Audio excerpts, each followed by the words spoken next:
Hi everybody, welcome back to my channel. My name's Heather, I'm also known as Rycrafty, and I knit and I sew and I have the world's most adorable sidekick. This is Conan. He's gonna go back to his nap now. So, I have a new sewing project to show you guys that I finished last week, and I'm equal parts proud of myself and a little disappointed. But I think I mentioned this in my in the last video that I was going to make the Vicky Makes Viriam Dress, and I did it. This is also the first piece of fabric I've sewn from the big batch of fabrics that I bought from Birds of North America back in January. And I told myself, and I told you via this camera, that my plan was to sew up all these fabrics this year. 8 lengths of fabric between 3.5 and 5 meters. And it's the end of April and I just did the first one. But I used a lot of fabric. I still have some of this left and I'm ready to start on one of the next ones. And this dress is long and it's black and it actually seems to be focusing pretty well, but because of it's hard to show you the length. When I'm sitting down like this, I took a bunch of photos. I even took some video of me awkwardly moving around and dancing in it, just so you can see sort of how it moves. So, the Viriam Dress, Vikisews. So when you buy a Vikisews digital pattern, or maybe it's not all of them, or maybe it is, but the one I bought, this certainly applied. You choose your size. And not only do you choose your size before you buy, you choose your height. I have to say I was less excited about choosing the size than I was about choosing the height. I'm short. I'm about 5'3". Everything is always way too long on me. I'm always cutting chunks off of hems. But I'm also usually between sizes, like my top half and my bottom half are usually at least a size apart, if not more. I ended up choosing a size 40 and the shorter length.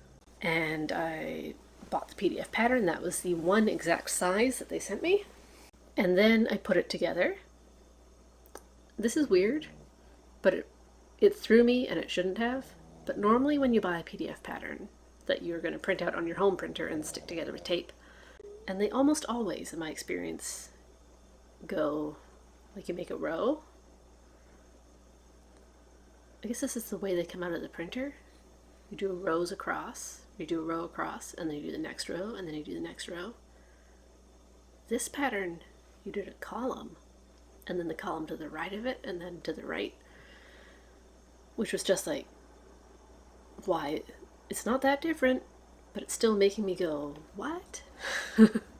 As I was sticking the pattern together, I realized something that I had not thought about until that point, was that this is a bias cut dress that goes from shoulders to ankle-ish, and there's no waist seam, which means that your pattern pieces are going to be like the whole length of a person, minus the head.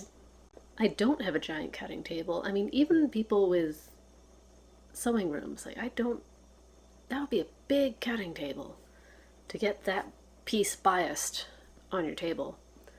So I had to cut it out on the floor. And I took some video of me cutting it out on the floor, or attempting to cut it out. So I'll stick that in here. Hi everybody.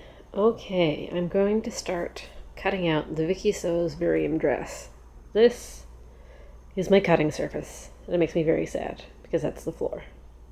So normally that table is my sewing desk. It's spun 90 degrees, and I open both the flaps of the gate leg table, so normally it sticks out like well past where that piece of fabric is. So I had to dismantle the sewing table. This is my sewing room and my living room and my dining room. There's little buddy. So yeah, I had to dismantle the sewing table, move everything off. I put the sewing machine away. The stuff on top there is the pattern pieces, or some of them. Here's my fabric. I taped down the corners just to keep it in place. And also this guy might decide to jump off the couch at some point. So this edge running this way sort of parallel to my floorboards is the selvage. And this fabric I have in 3 chunks, so this is just one of them. I think it's one of the smaller ones, but I wanted to start with this. See if I was even going to do it, honestly, because the crawling around on the floor and the 6 skinny pieces that I need to cut out, it's a lot. To keep everything straight, I have lined up the selvage with one of the edges of the floorboard. So I think that means that everything is as on grain as it's going to get. Are you doing a big stretch? Did you do the biggest stretch? Did you? Why don't you have a nice long nap and leave me on the floor? Not helpful. You made it all wrinkly, bud. Am I going to have to lock you in the bedroom so I can do this? It was so flat before. So I made the mistake of sitting down to talk to Conan and to talk to him about his jumping onto the fabric. And now I'm sitting on a little ottoman. Now I'm dog furniture. See, it's not so much my knees and my back that I was worried about for the cutting out on the floor, although I'm not looking forward to that part. It's this guy. It's interference. And I know I could lock him in the bedroom or something, but that makes me feel mean. Okay, here we are. It's the first piece of fabric still. And I've got 4 of the 6 body pieces on this little chunk of fabric, which is good. So we've got front, back, maybe it's the other way. No, front, yeah, front, back. 1 front panel and 1 back panel. So the next things I will need to cut out of the second piece of fabric is these 2 pieces with the armholes in. I will need to cut out, but flipped the other way. Because the other thing with cutting on the bias is it's very hard to cut 2 layers. Okay. Time for some cutting. Because I'm on the floor. No rotary cutter. Just scissors. Hi again. I'm still cutting out. But I did cut out those first 4 giant, way too long bias cut pieces out of my first chunk of fabric. So I'll just turn you around. So here we are now. Piece of fabric number 2. These are the last of the dress pieces. So these are the reverse of the first 2 panels I cut out. So one's a front, probably this one. It's got more of a boob. And then that's the back. So that'll be what? Back right and front right? Something like that. Anyway, so I just need to cut these 2 bits out. And then there's sleeve pieces. There's the ruffles, which are fun because they look like snails. I think I can get at least one of the ruffle circles out of there, lots more out of there. There's a couple little rectangles, but I think that stuff I can do on the cutting table. I did have to put Conan in the bedroom because this was not going to happen with him hanging around.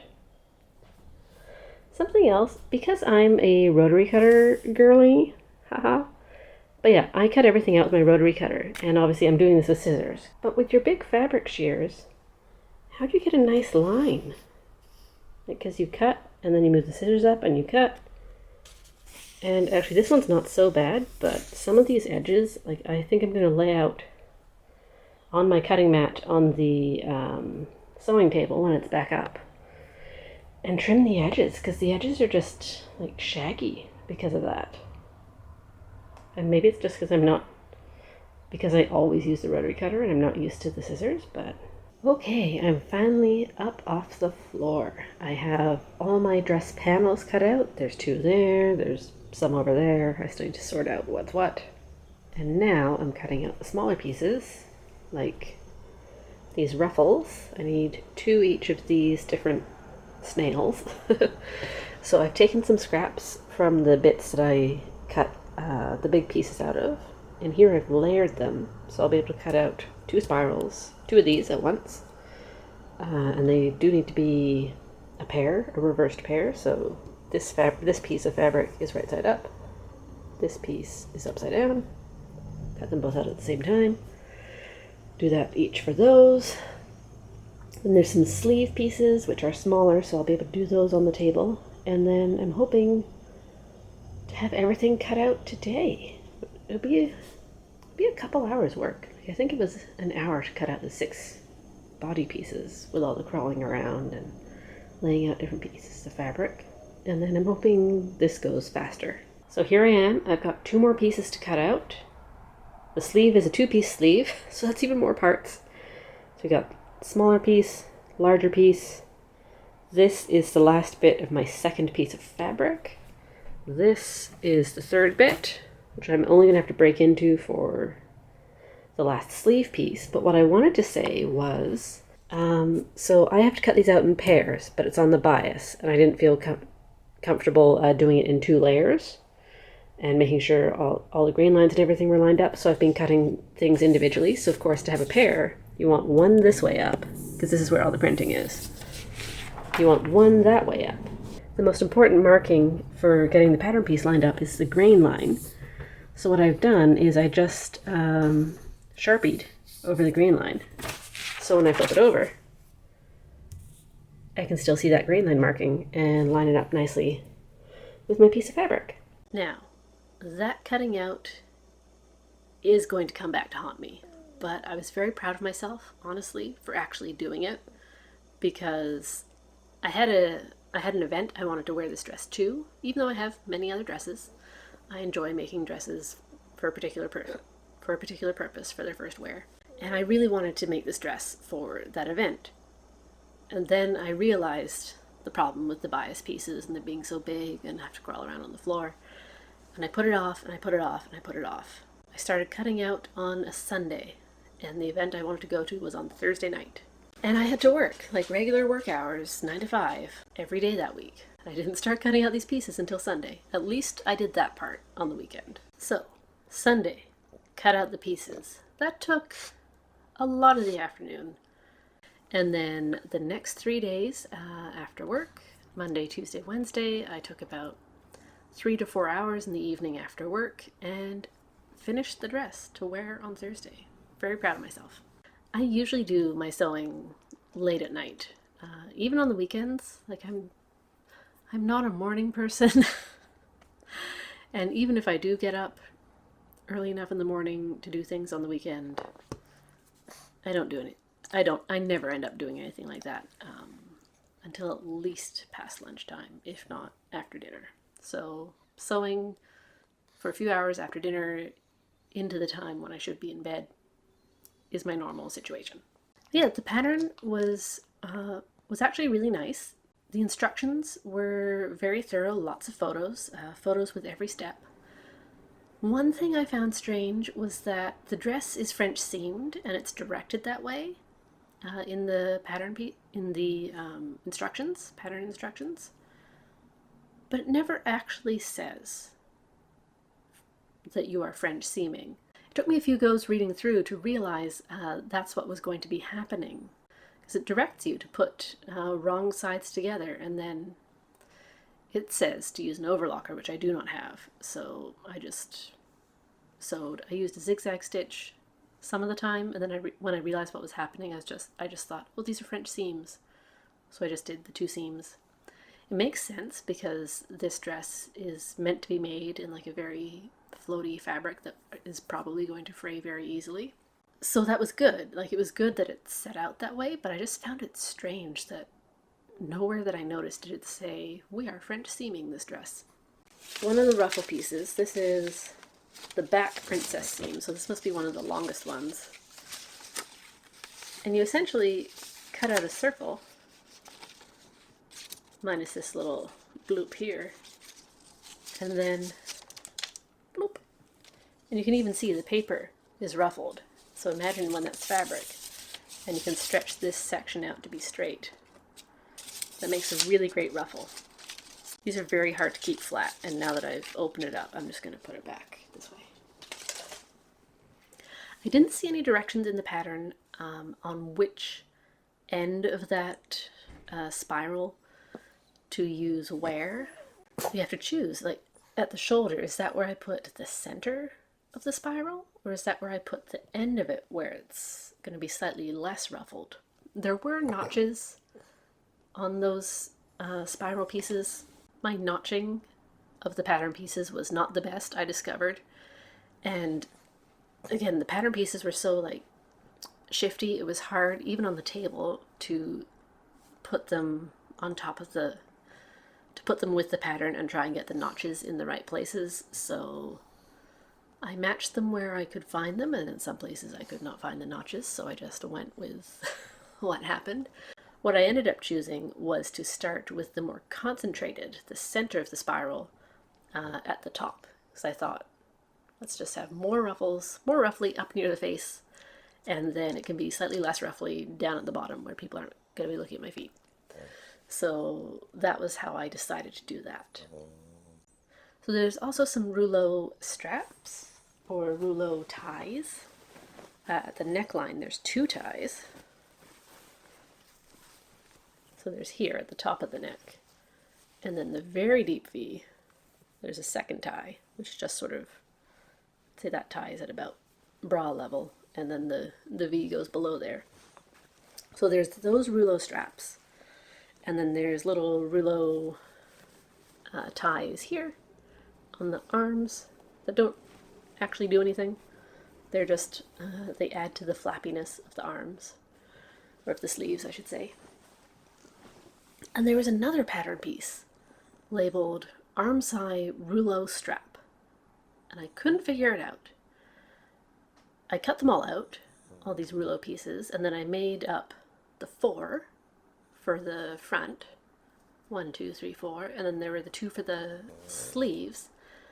And I couldn't figure out what this other rouleau, it's labeled rouleau, but then reading through the directions when I eventually got there, they wanted you to, it's bias binding, even though they called it rouleau strap, because they want you to bind the armhole seam, which I did not do because the armhole was a pain point on this dress. You put the princess seams together, that's when I started noticing that not all my notches were there, and I expected pieces to stretch out, and so, as I said, I seamed them up as best I could. They weren't fully even at the shoulders, but there's just no way, I couldn't get it quite right, and I figured it'll be fine. I did the same for the back, and you're sewing that ruffle into the princess seam. The ruffle, by the way, is not hemmed on the edge, which at first I thought it would be, like I thought you'd do some sort of rolled hem, or they do a little sort of micro hem technique on this, which I used, and I was very happy to find out that I wasn't going to have to hem all those ruffles, all 6 of them. It is fraying a little bit now, but it's not terrible, because bias doesn't fray as much as like a straight cut.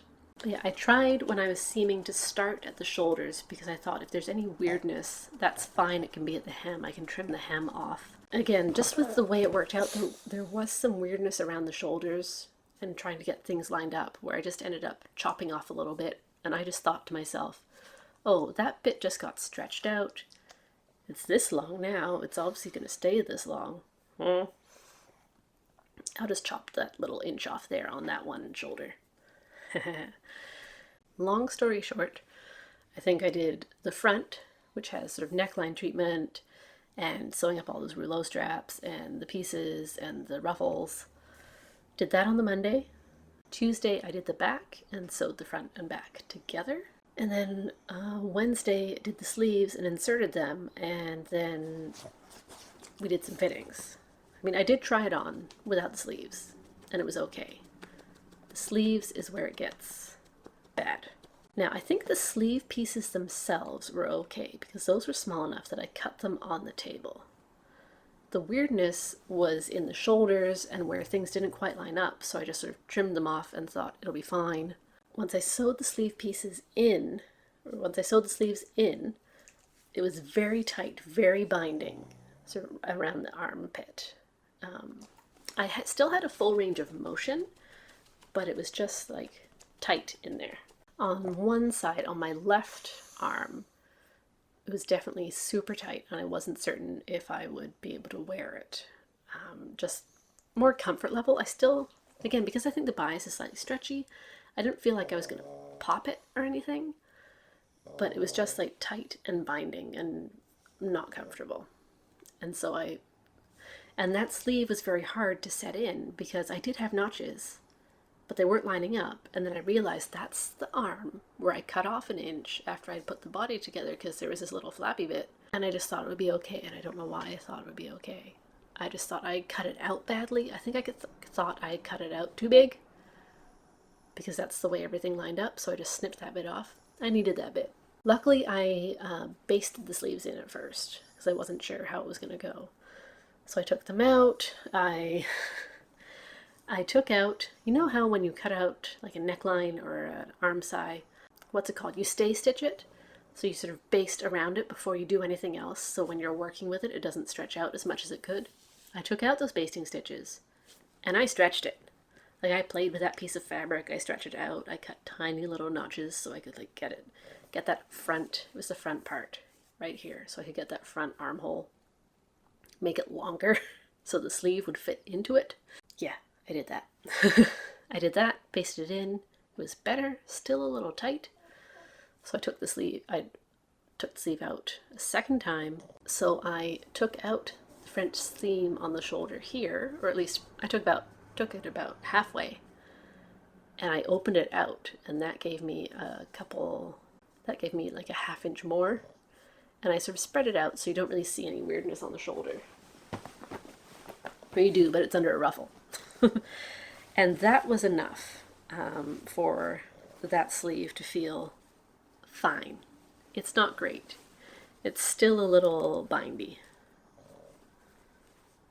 But yeah, you can't really tell. I mean, it's black, so I'm not sure what the camera's going to do. Can't really tell if there's anything super weird going on.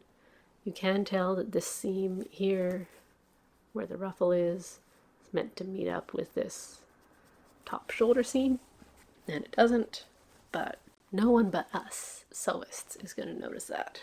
So the sleeves were the drama of this dress, but I decided in the end to wear it to the event. It was a band night in a music venue. It was so dark. No one could see anything about what I was wearing, especially not tiny little flaws. It was fine. I do also notice when wearing it, especially when I tried it on again to take the video and the photos that are hopefully accompanying this, I can feel it pulling. I can tell that the bias is not fully happy, that we are not on a perfect bias. It is off grain because I can feel some of those princess seams pulling. And overall, I'm still really happy I made it. Like, I'm really proud of myself for even attempting a bias cut dress in this sort of flimsy, fray polyester fabric, and it turning out wearable. I got a couple compliments that I think were more about the pattern on the fabric. And can you see here? This ruffle is fraying because there's no hem. You can't see. It's a big black blob with some constellations on it. But yeah, I'm really happy with it, despite all the craziness. Like, I'm proud of myself for doing it. I like the fit. I like the sleeves. Like, apart from all the bindy armholey bits, I love the sort of cut open sleeve there, because there's a split on the sleeve seam, and the ruffle, of course, on there, and then the little tie bit on the sleeve. That's fun. There's a matching split in the skirt. Again, ruffle goes all the way down the split. I think it'll stay in the closet.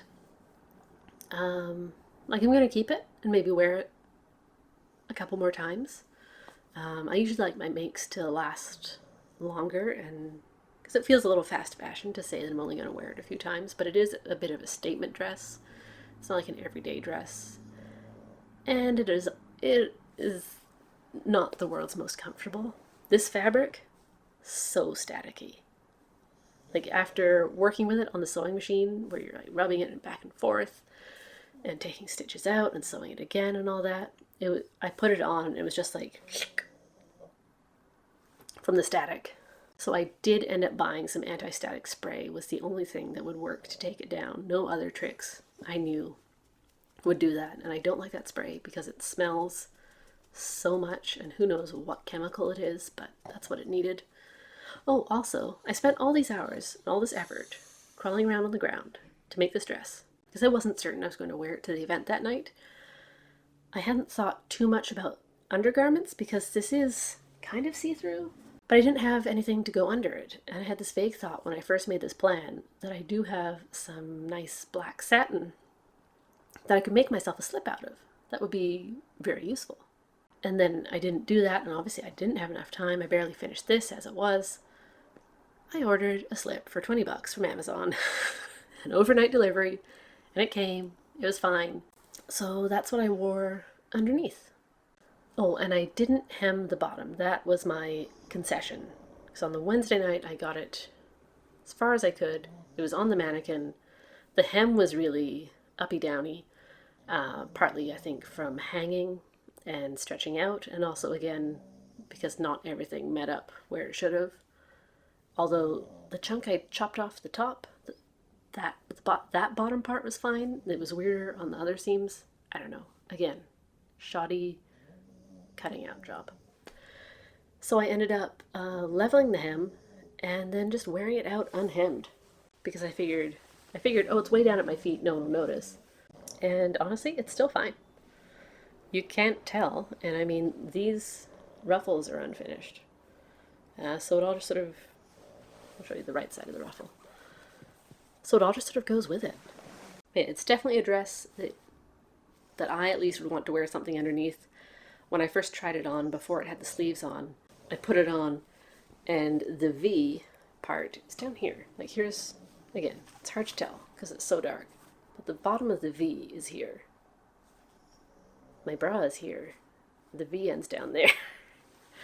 So it is something that you probably want some sort of undergarment to go with it.